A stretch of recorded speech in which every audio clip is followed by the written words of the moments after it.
person is Paul from Emeryville, and his question is also for Billy Beane. Billy Beane, you were a member of the 1989 A's that won 99 victories and beat the Blue Jays in 5 games in the ALCS and then swept San Francisco in the World Series. What was it like playing on the 1989 A's? What was your experience like earning that World Series championship ring? Well, you know, it's fun. We have Dennis Eckersley here today, who was obviously a critical member, Hall of Famer, former A's. Honestly, you know what I felt like on that team? I used to sit there and go, what am I doing here?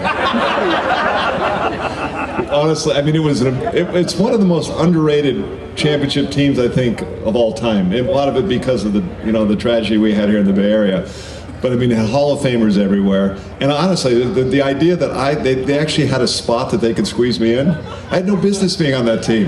It was an amazing team. It was, not only was it a great team playing wise, and they were great guys. I mean, Dave Parker, Mark McGwire, Jose, Ricky, I mean, on and on. But you think about it, Sandy Alderson, probably a future Hall of Famer. Tony La Russa, a Hall of Famer. It's possible Dave Duncan goes in as a pitching coach.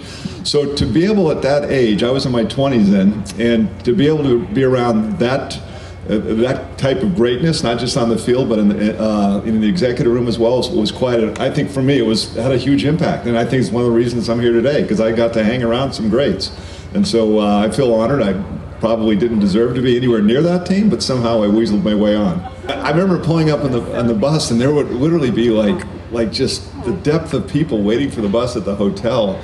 It was, I mean, again, it wasn't because of me. It was fun being around it, but it was a fun group too. I mean, to this day, Dave Parker's struggling with some health issues right now, but he was still the funniest man I've ever been around, beyond his great talents. But it was a good bunch of guys. I mean, getting to see Dennis here today, Eck. I mean, one of the things I always appreciate about Eck is that as great a player as he was, I was like the 26th man on a 25-man roster, and he literally treated everybody the same. I mean, I think, as close to Dennis as anybody, and we had no business being in the same locker room. But it was a unique group of guys, and it was like traveling with a bunch of rock stars. It was incredible. It was fun. It was fun to watch.